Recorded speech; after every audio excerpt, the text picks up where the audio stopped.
Y tenemos. Presidenta, si hay un tema complejo, no solo en Chile, sino que en el mundo, es esta tensión que existe entre el monopolio en el ejercicio de la fuerza y el resguardo de los derechos humanos. O sea, cómo manejar esta tensión, estos límites que existen entre el ejercicio de la fuerza y al mismo tiempo el resguardo de los derechos humanos. Yo me imagino que aquí hay dos puntos extremos que la verdad es que la doctrina tiene absolutamente abandonadas en el mundo. El primero es creer que nunca se puede ejercer la fuerza y que por lo tanto todo ejercicio abusivo es violador de derechos humanos. Esa es una mirada que puede tener algún atractivo en las redes sociales, pero la verdad es que no tiene ningún asidero en la discusión jurídica internacional. De hecho, si uno revisa incluso la normativa y práctica de los derechos humanos para la policía de la Alta Comisionada de Derechos Humanos, se dará cuenta que ahí también se hacen cargo de reconocer a las fuerzas policiales el ejercicio de la fuerza, pero evidentemente darle un contexto de resguardo. Lo mismo sucede en las directrices de Amnistía Internacional del año 2016 y así un sinfín de autores, Presidenta, que hablan de esta tensión. Por lo tanto, esta mirada que me da a mí la sensación que cree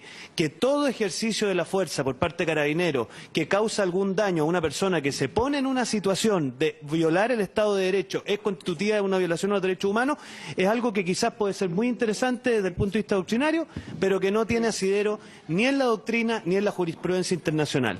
Y otra mirada extrema, que espero que aquí nadie comulgue, es que todo ejercicio está autorizado y que por lo tanto no existen ejercicios abusivos. Entonces ahí tenemos, me parece a mí, dos límites, y lo comento, Presidenta, porque quizás valdría la pena hacer una sesión de esta comisión donde invitemos expertos en la materia, donde pueda exponer el encargado de la alta comisionada y donde le pidamos un informe a la Biblioteca del Congreso, porque nosotros aquí a lo que estamos llamados es a debatir estos límites.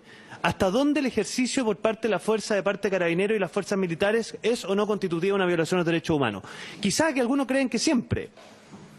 Yo al menos creo que esta es una cuestión más compleja que ese tipo de afirmaciones. Presidente, ayer el director nacional del Instituto Nacional de Derechos Humanos señaló que en Chile no hay una violación sistemática de los derechos humanos. Y eso es bien importante, porque yo puedo entender que algunos acá con distintos niveles de representatividad tengan sus tesis propias. Pero otra cosa muy distinta es que el encargado de la institucionalidad de los derechos humanos en Chile afirme que esas tesis son equivocadas.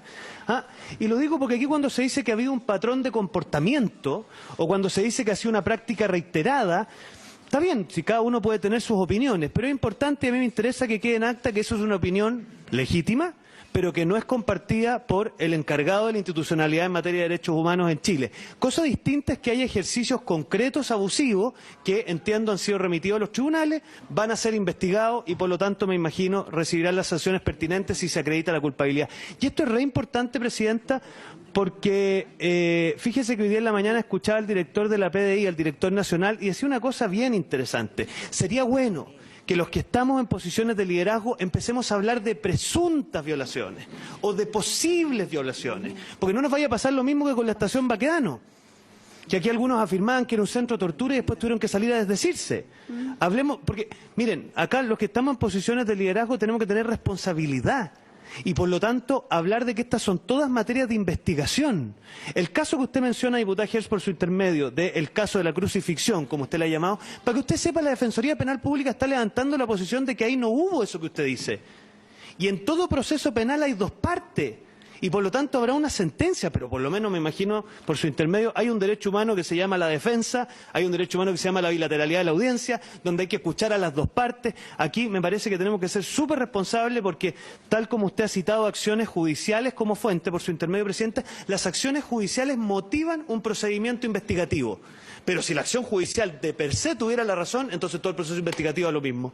Porque quiere decir que por el solo hecho de presentar una denuncia usted ya tiene razón.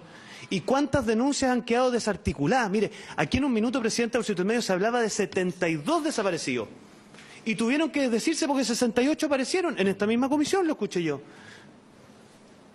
Entonces, ¿sabe lo que pasa? Acá tenemos que ser súper cuidadosos porque me parece que todas estas cosas están siendo objeto de investigación. Después, Presidenta, yo quisiera que se oficie el Servicio de Salud respecto de esta aseveración que he escuchado a muchas personas, de que habrían más de 100 personas con daños oculares irreversibles. Mire, yo lo que entiendo, y por eso es importante los datos, yo sé que estoy aquí en la pega ingrata de pedir rigurosidad cuando lo que es mucho más sexy quizás es ser poco responsable, pero fíjese que acá no es lo mismo 100 personas con daños irreversibles a con distintos niveles de daño. Por lo tanto, yo quiero pedirle, Presidenta, que oficiemos al Servicio de Salud Metropolitano para que nos informe qué nivel de gravedad tienen y más información todavía, que quien nos la pueda proporcionar, en qué contexto se sufre ese daño ocular, porque es muy distinto que una persona en el contexto de una protesta pacífica reciba un daño ocular, cosa que es simplemente inaceptable, porque eso sería constitutivo de un ejercicio abusivo de la fuerza, que una persona en el contexto de un enfrentamiento, porque está saqueando un supermercado, como me contaba a mí el general de zona de Rancagua, efectivamente sea víctima de un perdigón, pues, porque si en el fondo una persona libremente se pone en posición de violar el Estado de Derecho, ustedes comprenderán que también la sociedad tiene derecho a defenderse, pues. Bien, voy cerrando, Presidenta, para no alargarme mucho más. Yo quisiera saber, por su intermedio al general director de Carabineros, ¿qué atribuciones tiene Carabinero cuando se crea una barricada? Porque la sensación que yo tengo es que no tiene más que custodiarla. Yo no sé por qué no pescamos un extintor y la apagamos.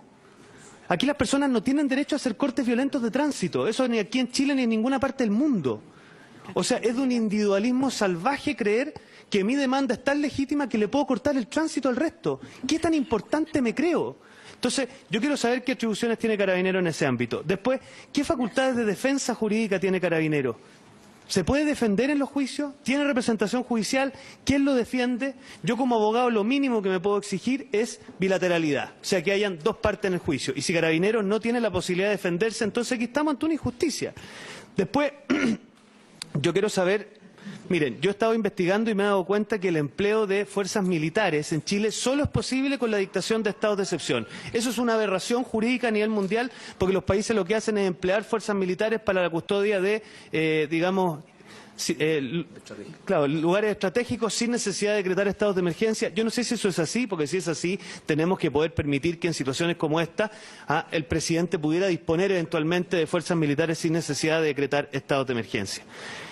Y cierro con lo siguiente, Presidenta. Yo, aquí ya que estamos haciendo homenaje, yo de verdad quiero homenajear, porque conversé con el general de zona de Rancagua, que es el distrito que me toca representar el general Figueroa. Hablé con todos los miembros de las comisarías, que por lo menos la primera y la primera de Rengo. Y la verdad es que ojalá hiciéramos todo ese ejercicio también. Yo tuve la oportunidad de reunirme con el director nacional del Instituto Nacional de Derechos Humanos, tomé contacto, como digo, con la alta comisionada, todavía no obtengo respuesta, espero obtenerla pronto, pero aquí hay que escuchar a las dos partes. Y yo quiero rendirle un homenaje a la inmensa mayoría de carabineros de Chile, que ha ejercido su labor dentro del marco del Estado de Derecho, que ha intentado resguardar el orden público con pleno respeto de su protocolo, y más que eso, Presidenta, quiero homenajear a esas familias, que a diferencia de nuestras familias, que nosotros hasta por lo menos ahora saben que vamos a volver vivos a la casa, uno de los dramas de la familia Carabineros es que no saben si van a volver vivos a su casa, así que vaya su homenaje a ellos también. Gracias.